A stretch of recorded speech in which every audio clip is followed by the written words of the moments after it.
Bueno, acá estamos muy ansiosos en el aeropuerto de Ushuaia esperando al Premio Nobel de la Paz, Adolfo Pérez Esquivel, en el cual con la Soka Gakkai, que es una fundación budista japonesa, la universidad, tenemos una serie de actividades hoy y mañana. A las 7 de la tarde va a dar un seminario y también le vamos a entregar una mención a Adolfo por su trayectoria, ¿no? Lo que ha hecho por la paz del mundo es... no tengo palabras para decirla.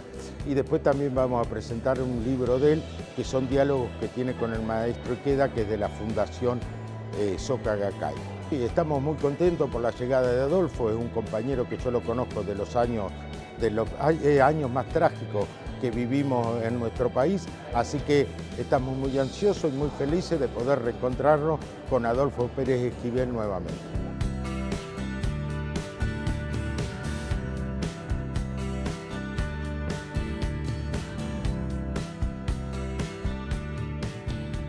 Es un honor para mí compartir con dos colegas rectores, como decimos, colegas, compañeros y amigos, que es el rector de La Rioja y el rector de Villa María, con la gente de la Soka, y bueno, que este Adolfo ya es palabras mayores para nosotros.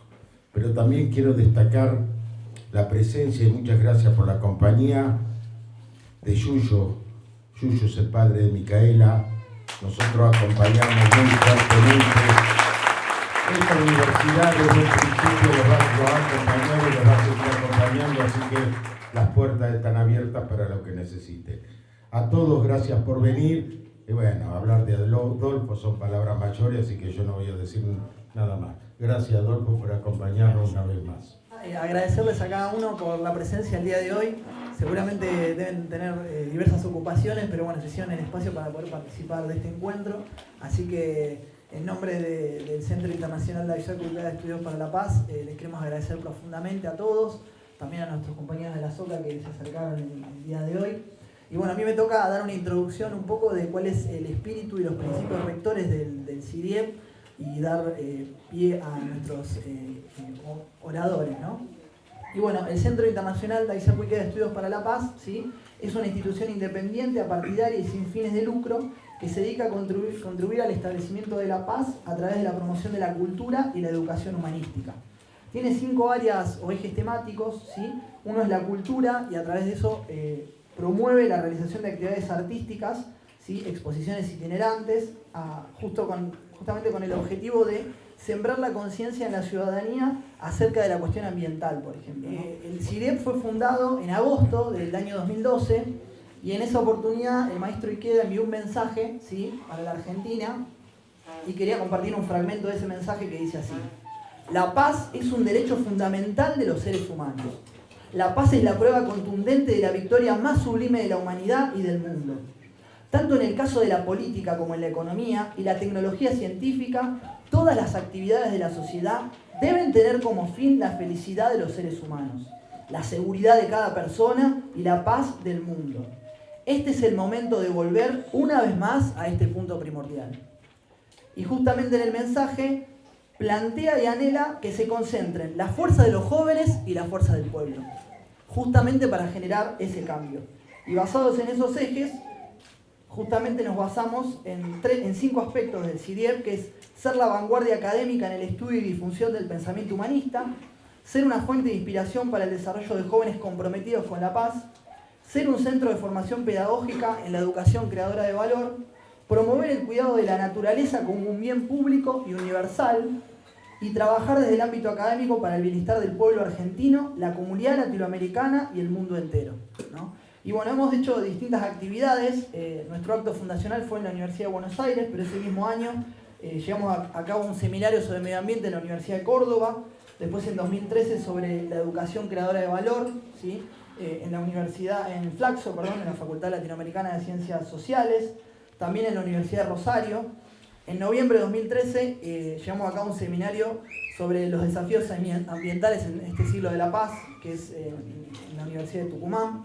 En la Universidad de la Patagonia Austral también llevamos a cabo un seminario sobre ecología y medio ambiente, ¿sí? Y el 17 de abril de 2015 firmamos un convenio de cooperación con el Centro de Estudios de Políticas Participativas, ¿sí? Y en septiembre de 2007, ¿sí?, se firmó el estatuto y a fines de 2017 y comienzo de 2018 se firmaron convenios de cooperación con la Universidad de Tierra del Fuego y la Universidad de la Cuenca del Plata. Les queremos contar también que en el mes de junio, el 11 de junio, vamos a iniciar un curso de extensión en la Universidad de El Salvador sobre el Sutra del Loto, desde una perspectiva histórica, filosófica y también desde el punto de vista de la historia del arte y la cultura, ¿sí? Y estamos trabajando en conjunto con diversas universidades por una diplomatura en educación creadora de valor, es decir, una educación que ponga como eje la dignidad de la vida, ¿sí? Y que tenga como objetivo, a partir del pensamiento del maestro Ikeda, que la educación tiene que ser para el desarrollo de cada ser humano y para la felicidad de cada persona. Ese es el enfoque, ¿no?, que comparten tanto el maestro Ikeda como Adolfo Pérez Esquivel, y creo que todos los que estamos presentes acá. Así que la verdad que nada más es un enorme orgullo y una gran alegría participar en un encuentro junto a cada uno de ustedes.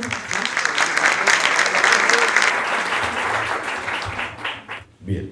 Bueno, gracias Juan. Ciertamente que los rectores, yo hace casi 4 años que soy rector, tenemos diversas actividades públicas, protocolares, tenemos que presidir actos, dar discursos de colación de grado, de inauguración de congresos, pero igualmente, antes de ser rector fui decano de una facultad, igualmente este es el momento que más pánico y temor me ha dado en todo ese trayecto.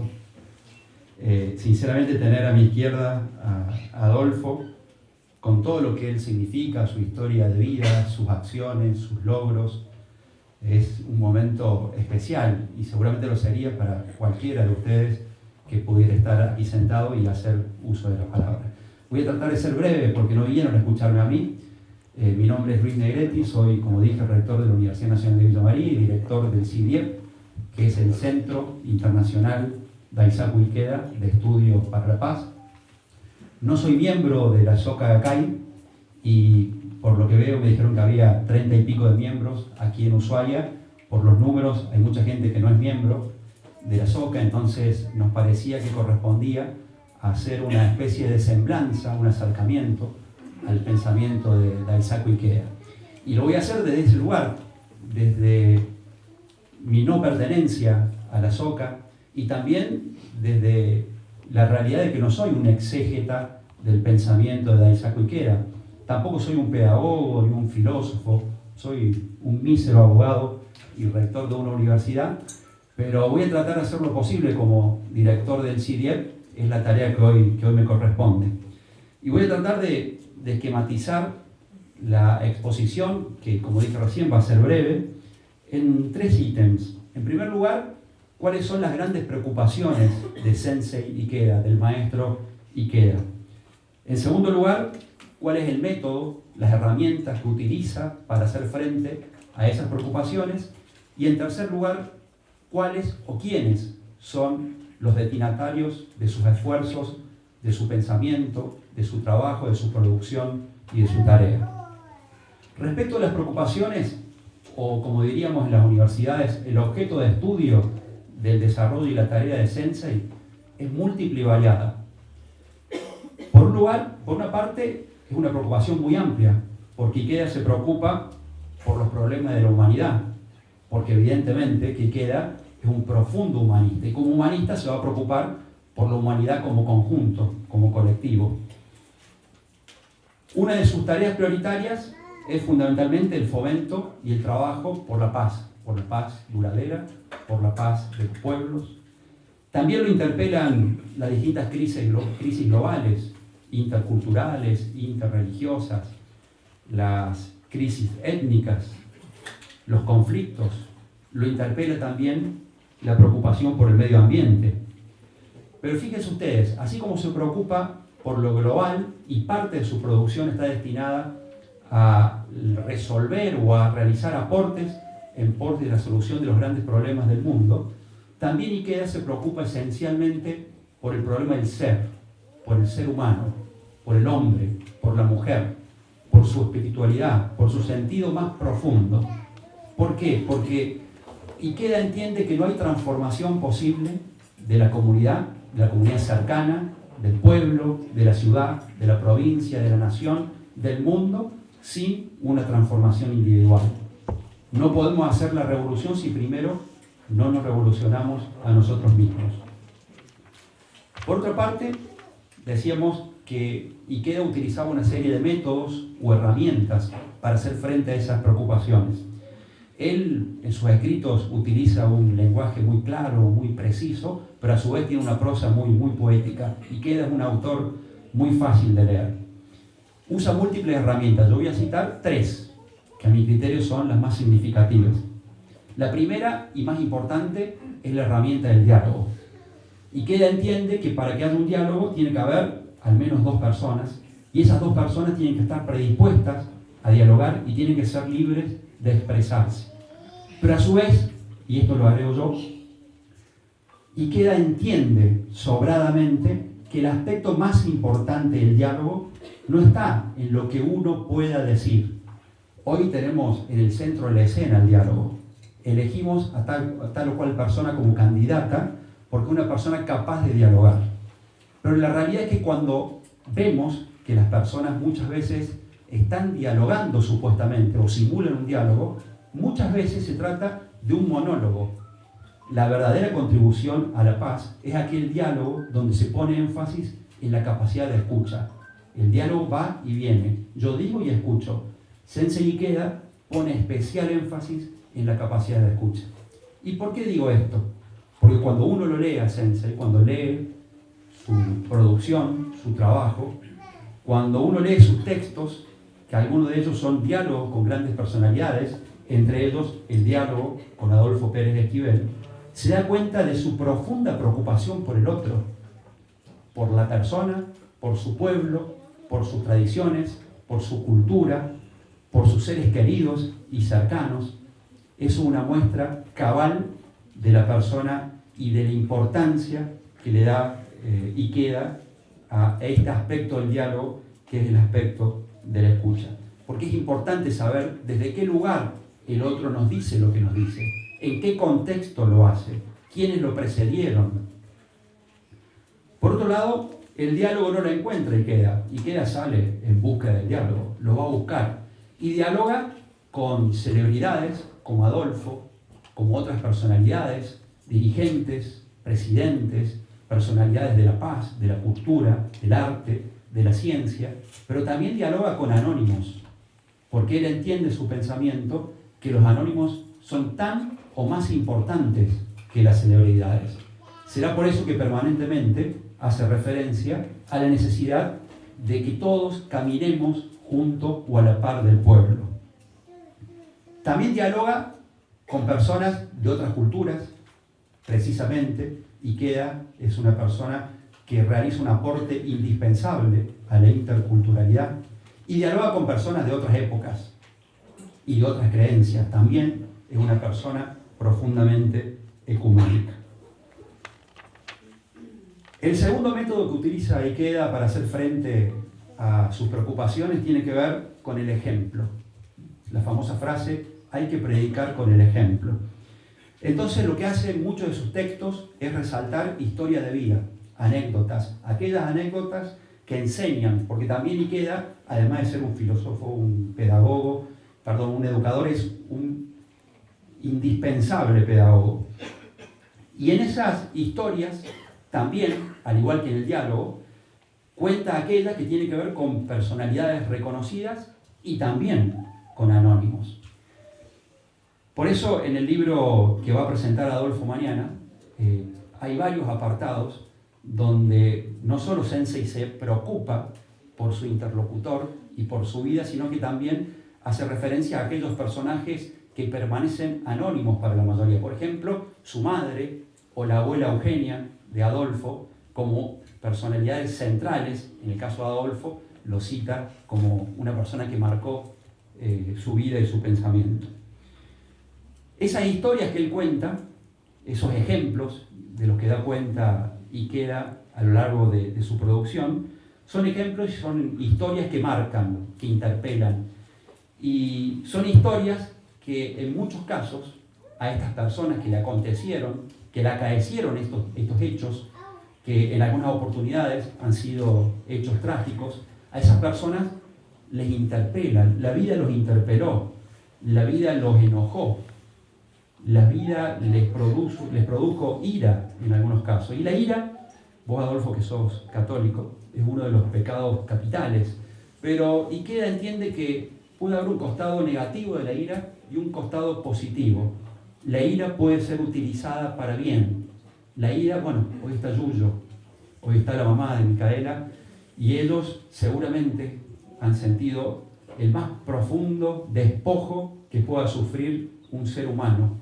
Y ese enojo inicial, esa ira inicial, como le pasó a Alberto, como le pasó a Juan, que fueron encarcelados injustamente por aquel que tenía que cuidar de sus derechos y garantizarle el acceso a los mismos, que es el Estado, y fueron encarcelados por el Estado, y esa ira la transformaron en militancia por la paz, en militancia por el bien de la sociedad. Y esto es lo que nos propone Daisaku Ikeda.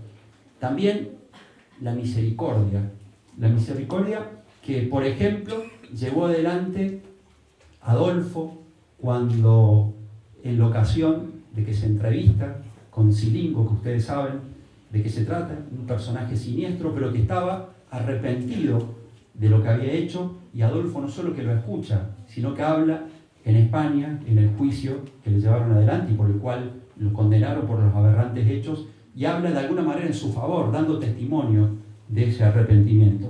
Eso habla de personalidades de una enorme, pero enorme estatura. Y por último, el tercer método que utiliza Ikeda es lo que recién mencionaba, el de la transformación, el de la revolución interior. No hay posibilidad alguna de poder contagiar el bienestar, de poder contagiar el sentido de paz, si uno no la cree o no tiene la convicción interna, individual, de que eso es lo mejor. No hay paz para afuera si no hay paz interna. Y por último, y así para finalizar, porque lo vinieron a escuchar a Adolfo, ¿quiénes son los destinatarios de los esfuerzos, de la producción, del trabajo de Ikeda?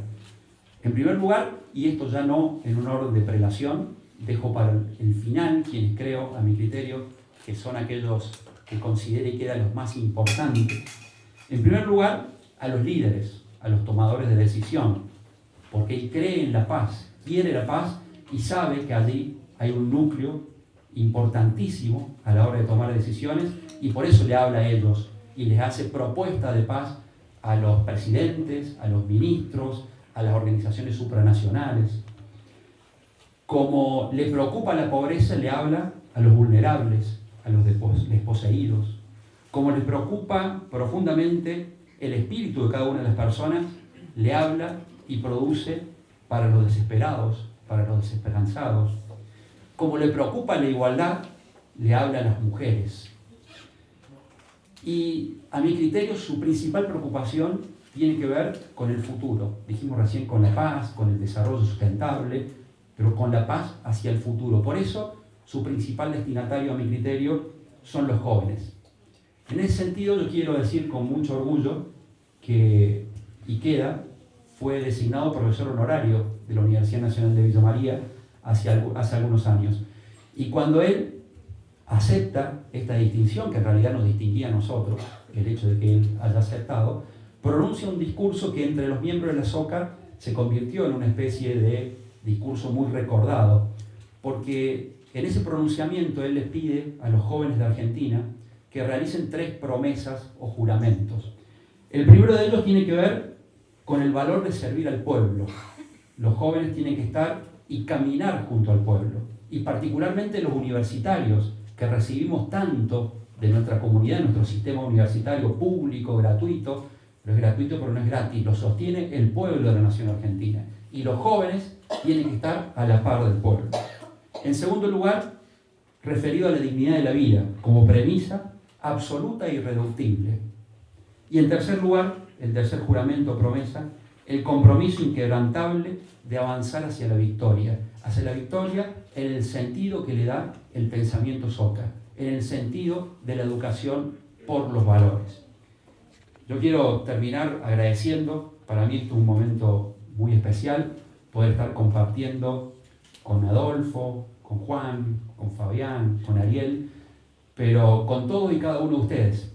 Todos y cada uno de ustedes tienen un aporte para realizar, todos y cada uno de ustedes tienen una misión, un grano de arena para aportar en pos de la paz. Muchísimas gracias.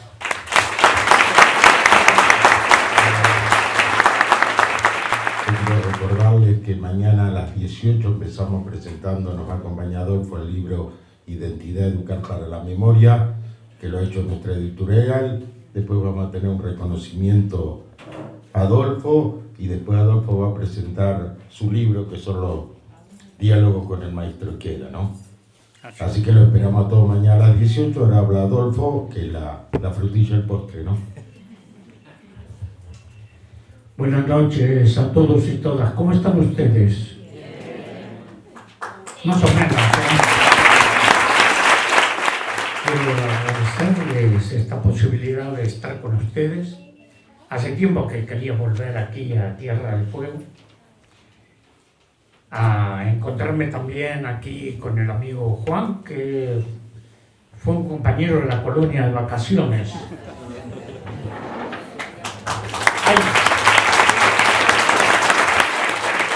Antes de comenzar, veo aquí letreros que hablan del exilio, ¿no? Ese exilio no es que la gente se va porque quiere, sino que es obligada. Yo he estado exiliado durante la época de la dictadura, he vivido en varios países con mi señora, que está por ahí, escondida, Amanda.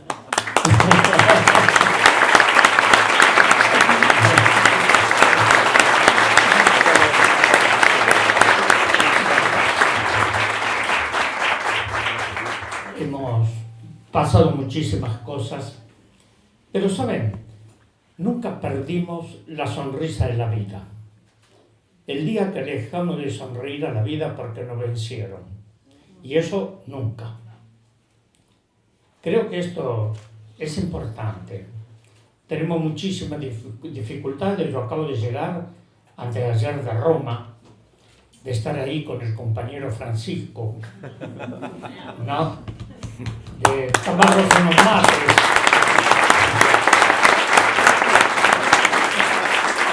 Pero también de trabajar por la paz, de trabajar por la unidad, con todos los conflictos que vive el mundo. Es tremendo.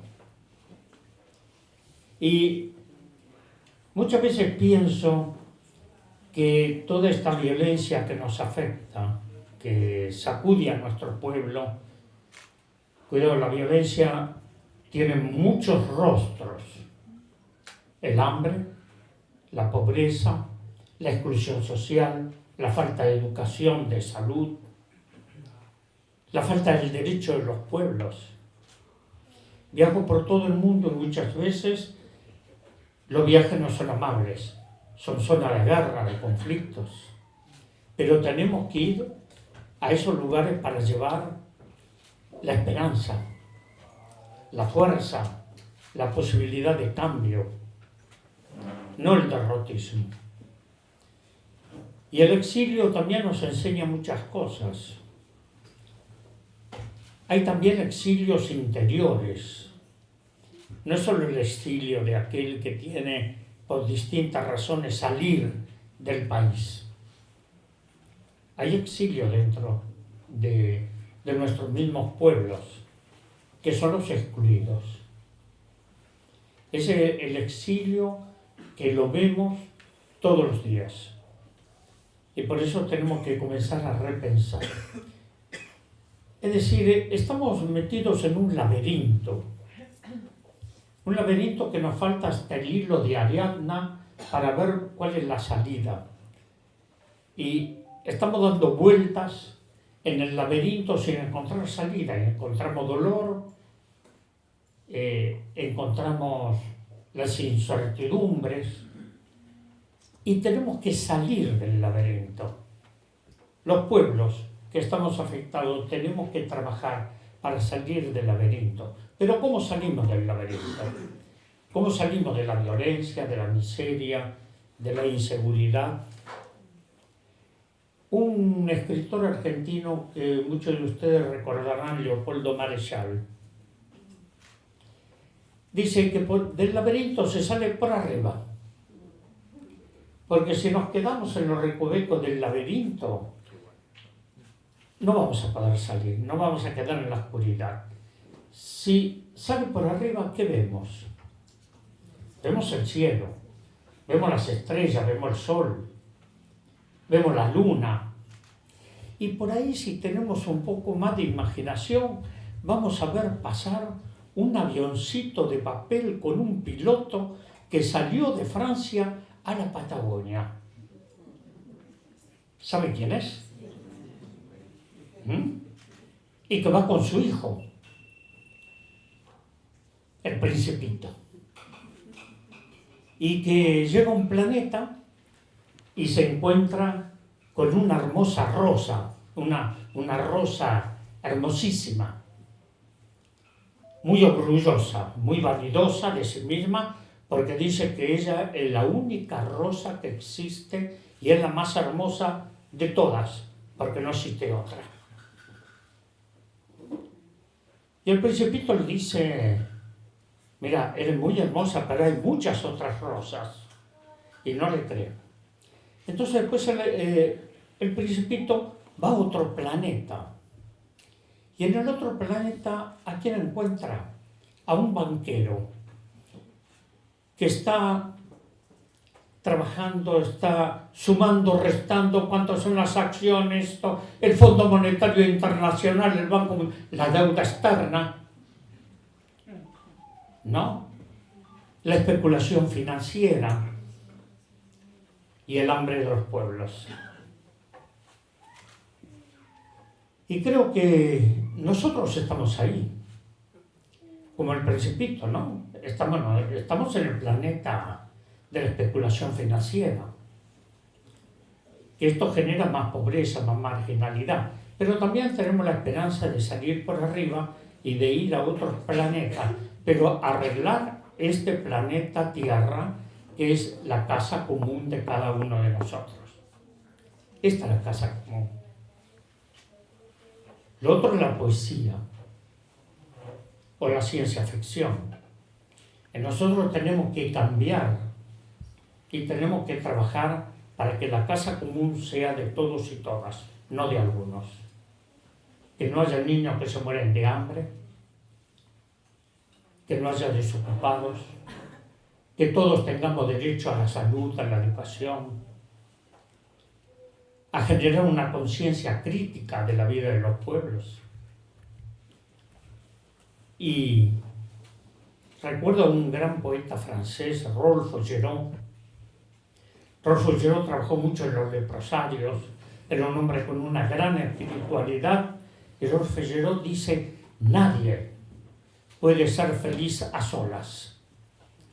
Para ser feliz tenemos que compartir. Y para compartir tenemos que comenzar a pensar, ¿qué vamos a compartir? Yo digo que tenemos dos cosas para compartir, no hay que ser pretencioso, ¿no? Dos cosas. Una, el pan que alimenta el cuerpo, y el pan que alimenta el espíritu. Y la libertad. Porque sin libertad no podemos amar, y sin amor no podemos cambiar absolutamente nada. Ese es el desafío, esa es la gran revolución. Esto es lo que el maestro Queda plantea, ¿no? Los caminos de la paz no se regala, la paz se construye. Es una acción permanente de transformación social, cultural, política y espiritual. Ahí vamos a encontrar la paz. Pero nadie puede dar aquello que no tiene. Nosotros no podemos construir la paz si no trabajamos para tener la paz en nuestro interior. ¿Quiénes somos? Hay esas palabras existenciales que todos los filósofos, todos los pensadores hacen permanentemente. ¿Quién soy? ¿A dónde voy? ¿Qué queremos? Hasta el día de hoy, ese es el interrogante metafísico. ¿Quiénes somos? Pero si lo tomamos individualmente en esta cultura del individualismo, no vamos a salir del laberinto. Cuando comenzamos a compartir y saber que los demás tienen los mismos derechos, ahí vamos a poder transformar la realidad. Un amigo de Caminada para América Latina de muchos años, que muchos de ustedes lo habrán leído, me refiero a Eduardo Galeano. ¿No? Eduardo Galeano hace una pregunta. ¿Cuál es la palabra más usada en el mundo? ¡Qué lío, eh! ¡Qué lío tremendo! ¿En qué nos mete Eduardo Galeano? ¿Cuál es la palabra más usada en el mundo? Es yo, yo y yo. Y nos olvidamos de nosotros y nosotras. Y si nos olvidamos de nosotras y nosotras, ese yo nos asfixia. Con ese yo no podemos construir nada porque no tenemos nada que compartir. Y ese es el individualismo. Ese individualismo que hoy nos somete en el mundo. Y por eso cuando buscamos la paz, tengan en cuenta que nunca es la ausencia del conflicto, sino que es la diversidad. La diversidad es la riqueza de los pueblos, no es la uniformidad. La diversidad es la riqueza de los pueblos. Muchas veces hablo, ustedes conocen los monocultivos, ¿no? De soja, de pinos, de maíz. Y hoy le decía a un periodista que en los monocultivos con los agrotóxicos quiebra la biodiversidad. Y entonces no hay sapos, no hay mosquitos, no hay culebras, no hay animales, no hay nada. Y yo creo que esto es grave. Pero saben, hay un monocultivo mucho más peligroso que esos. Y es el monocultivo de las mentes. El sometimiento a través de la propaganda, que son los tóxicos, el monocultivo de las mentes. Y ese monocultivo de las mentes somete a los pueblos, ¿no? El año pasado fui a visitar a un amigo preso en Curitiba, llamado Lula.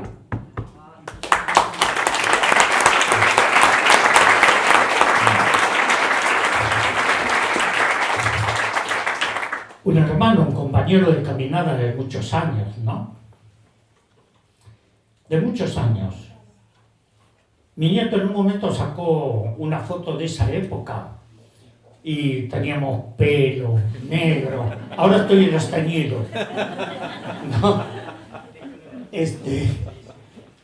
Y Lula tenía una barba negra de profeta hasta aquí, casi hasta el ombligo, ¿no? Y bueno, los años pasan y los años hacen de las suyas. Yo te estoy mirando a vos ahí, ¿eh? Y creo que ahí está, ¿no? Porque Lula está preso. ¿Cometió algún delito? No cometió ningún delito. Él quiso construir la paz. Sacó de la miseria extrema a más de 36 millones de brasileros y brasileras y le dio no solo alimento, le dio dignidad, que recuperen ser personas, de encontrar los caminos de la libertad, superar el hambre. Por eso está preso Lula. Es el costo que tuvo en un sistema perverso, en lo que hoy hablamos de la lawfare, es decir, la guerra judicial, que la están aplicando en muchos países, aquí también en Argentina, ojo, que están acusando, y los medios de comunicación, este monocultivo de las mentes somete a los pueblos a creer lo que no es justo. Entonces, cuando hablamos de una cultura de paz, cuando vemos qué es lo que podemos hacer, tener conciencia crítica, valores, esto que el maestro Queda plantea siempre desde su posición, es encontrar nuevos caminos, pero para reencontrarnos como sociedad, para poder construir un nuevo amanecer, nuevas posibilidades de vida. Y yo creo que es ahí donde tenemos que profundizar qué es lo que está pasando hoy en el mundo, porque hay guerras, conflictos. Yo he estado en Grecia, en los campamentos de refugiados de sirios, de chicos y chicas. He estado en Irak, después de los bombardeos, las masacres. ¿En nombre de qué hacen esto? Según ellos, en nombre de la defensa de la democracia. Qué hipocresía tremenda, ¿no? Cuidado con la palabra. Ustedes saben que con una palabra podemos amar y con una palabra podemos destruir, y puede ser tan fatal como un arma. Una palabra. No necesitamos más. No necesitamos un arma. Ese es el arma. Es la palabra. Y por eso tenemos que profundizar en la palabra, a la que llamo la palabra que camina, que genera conciencia, que entra en el corazón y en la mente de los pueblos, para despertar, para tener conciencia crítica y saber qué tenemos que hacer. Yo no les puedo decir, ustedes tienen que hacer tal cosa, no. Ustedes deben descubrir qué deben de hacer. Deben tener esa conciencia crítica, y por eso es tan importante la educación como práctica de la libertad. Yo tuve un maestro, un amigo, llamado Pablo Freire, ¿no? Cuando habla de la educación como práctica de la libertad, ¿no? Cada hecho, esa educación, es generar conciencia de hombres y mujeres para la libertad. Porque ustedes saben, sin libertad no tenemos la capacidad de amar. Nadie puede amar por decreto, ¿o sí? ¿No? Es el hecho de libertad más grande. Entonces, ¿cómo llegamos a eso? Es cuando, pero no solo a aquellos que nos aman, porque es un amor correspondido, sino amor a nuestro pueblo. Amor a esos niños que hoy excluyen, marginan, y que hoy le quieren bajar la edad de imputabilidad para condenarlos, pero no para solucionar los problemas, porque esos chicos son víctimas de una sociedad injusta. Ese es el problema. ¿Cómo cambiamos esto? Es a través de la capacidad, voy a decir una palabra que muchos quedan sorprendidos, ¿no? Hay que ser rebeldes. Si no somos rebeldes, no podemos cambiar absolutamente nada. Ser rebelde frente a las injusticias. Ahí es donde tenemos el camino de la paz, porque no puede ser la paz vacía.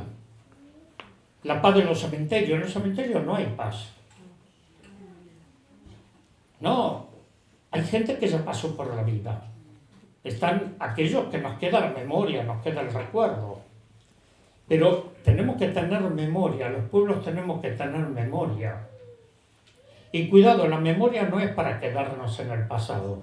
La memoria nos ilumina el presente, porque es a través del presente donde podemos generar y construir la vida. El futuro se construye con el coraje que tengamos de hacer el presente.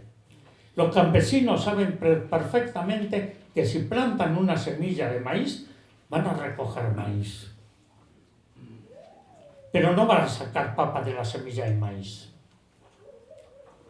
Entonces, es la forma que tenemos de pensar, de construir, de unirnos en la diversidad, nunca en la uniformidad, nunca en los monocultivos. Tenemos que estar atentos a la madre tierra. La madre tierra es sabia. Nunca generó monocultivos. Siempre generó la biodiversidad, la riqueza. No sé si ustedes recuerdan a un jefe indio, Sioux de Seattle, que le envía una carta al presidente de los Estados Unidos que le quería comprar tierras.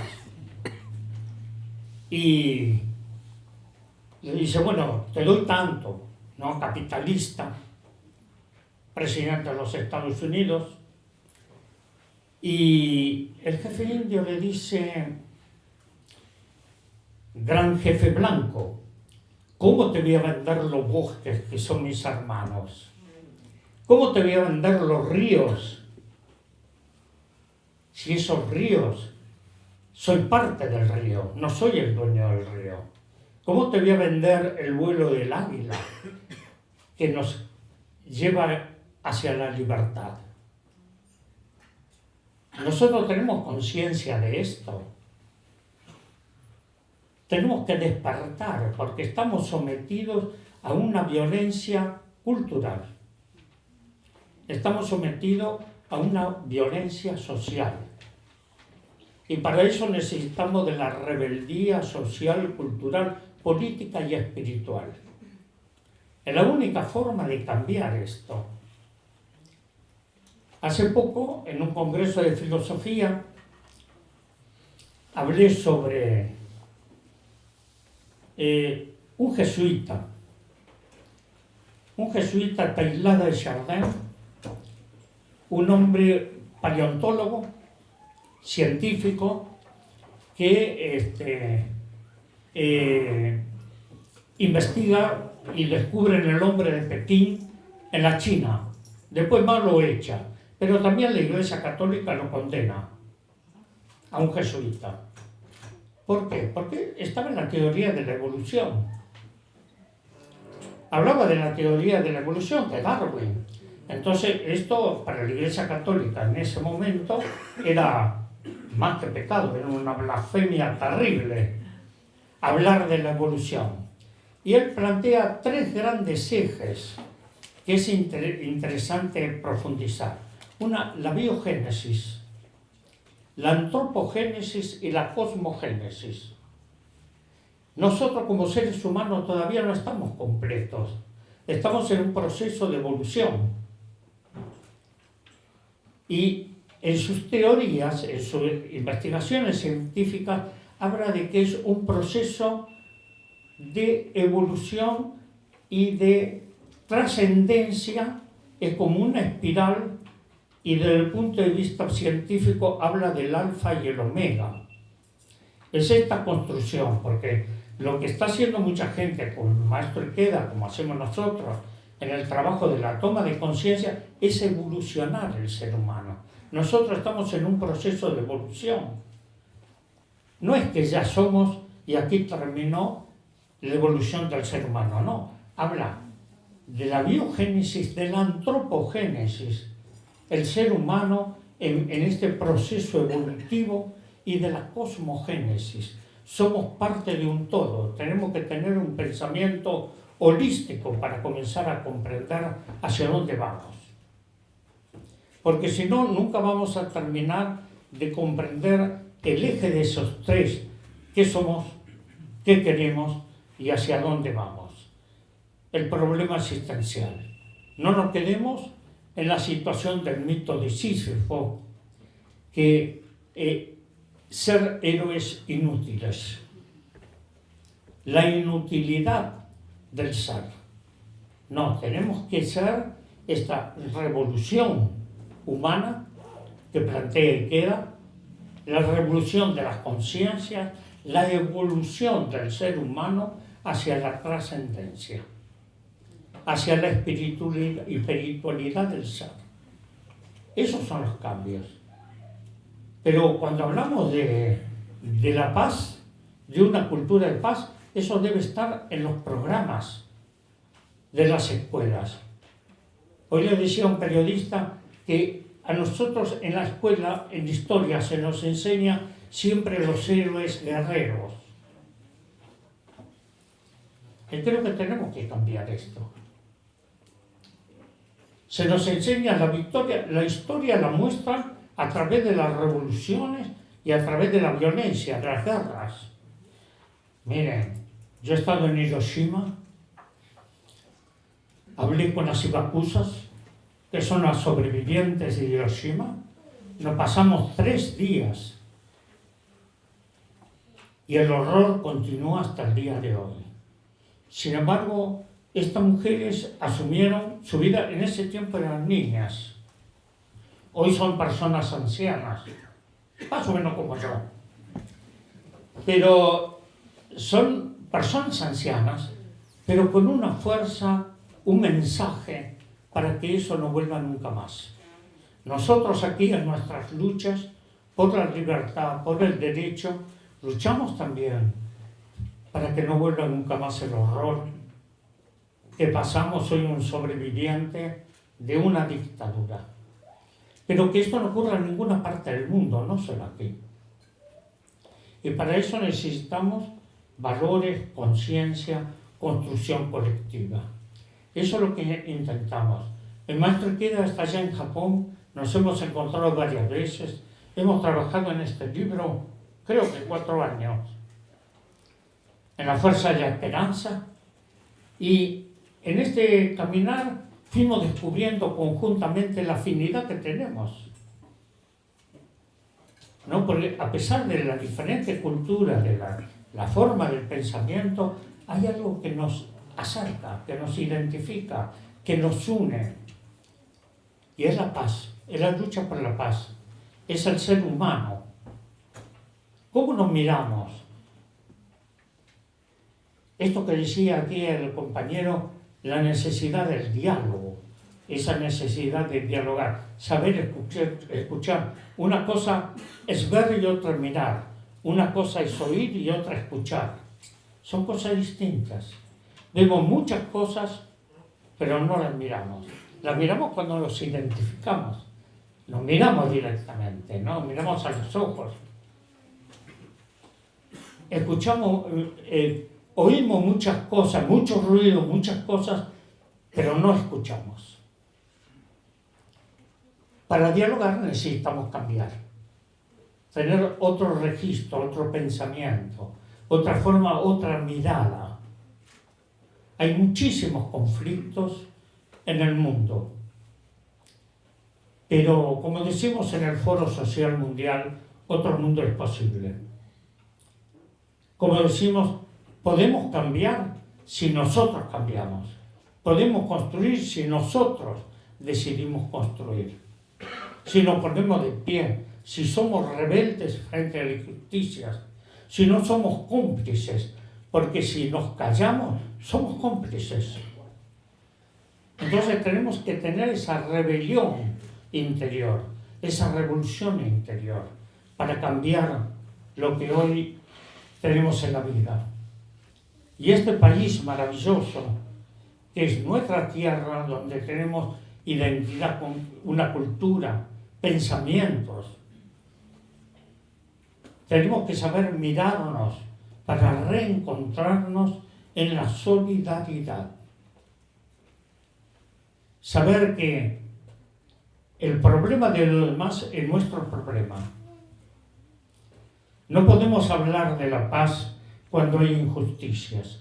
No podemos hablar de la paz cuando se nos mueren los niños de hambre y enfermedades evitables. No podemos hablar de la paz cuando hay gente perseguida en cárceles, torturadas. Antes de venir para aquí tuve que mandar un mensaje al pueblo saharaui, allá en Marruecos, que están con muros. Ustedes saben que se están levantando, hay como 36 muros en el mundo que dividen los pueblos. Israel-Palestina, lo que fue el muro de Berlín, el pueblo de Saharaui con Marruecos. Lo que quiere ese señor Trump dividir México e impedir que pasen, pero las amenazas sobre Venezuela, sobre Cuba, la intromisión y sin el derecho, sin respetar el derecho de autodeterminación de los pueblos. No podemos hablar en abstracto. La paz no es una abstracción, es una realidad concreta. Y esa realidad la tenemos que construir cada uno y una de nosotros. Nosotros somos responsables. Toda sociedad es responsable de quienes la componen. Si nosotros permitimos las injusticias, nunca vamos a encontrar la paz. Por eso señalamos, la paz y la justicia van de la mano. No hay otro camino en esto. Así que hay que despertar. Hay que asumir la responsabilidad. No esperemos que los demás arreglen las cosas que nosotros no queremos arreglar. Tenemos que compartir esto que dice Eduardo Galeano. Nosotros y nosotras vamos a poder construir una nueva posibilidad, un nuevo amanecer, un nuevo sentido de vida. Y por eso la cultura de la paz debe ser cotidiana. La cultura es aquella que se prende y luego se olvida porque se hace carne, se hace conciencia. Si nosotros tenemos claro esto, podemos pensar en un futuro mejor. Yo no quisiera que a ningún joven, a nadie, jóvenes de 80, 90 años también, que le roben la vida y la esperanza. No, que tenga el derecho a una vida digna. Y ya para ir cerrando un poco esto, recuerdo que en los cursos de alfabetización, por eso que los cubanos llevaron adelante con mucha, y lo siguen hasta ahora, el Yo Sí Puedo, el programa educativo de alfabetización. ¿Así? Qué bueno. Un campesino, un hombre como 60, 65 años, le preguntaron, ¿por qué si llegaste a esta altura de la vida querés aprender y a escribir? La respuesta de este hombre es metafísica pura. Le dijo, quiero aprender a escribir para dejar de ser invisible.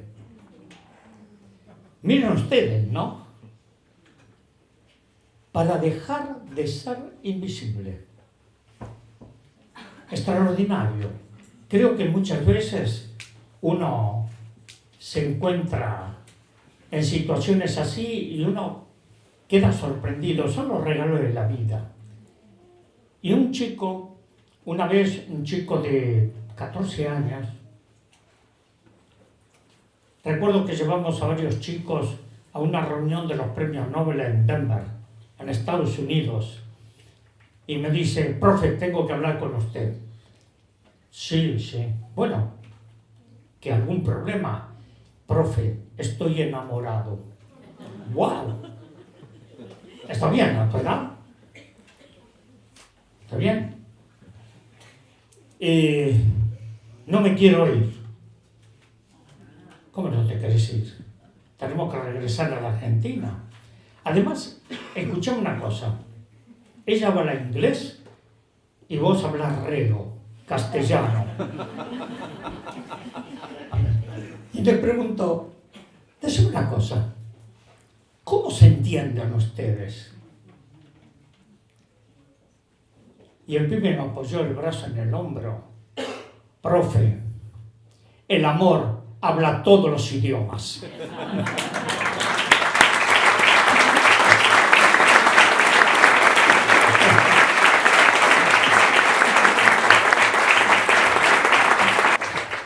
Pero miren ustedes qué importante, ¿no? Qué importante y qué sabiduría. Hoy decía que la sabiduría no está en aquel que lee más libros. Y no sé si está en las universidades la sabiduría, espero que sí. Espero que sí. Pero la sabiduría está en aquel que comprende el sentido profundo de la vida, que vive la esperanza, que vive la fuerza de amar, que sabe cuál es el reencuentro con la gran familia humana, que podemos tener esa comunicación con la Madre Tierra, que tenemos que recuperar otra vez el ritmo natural que lo hemos perdido y que tenemos que enfrentar los problemas, los desafíos con mucha fuerza y con mucha esperanza. Gracias por escuchar.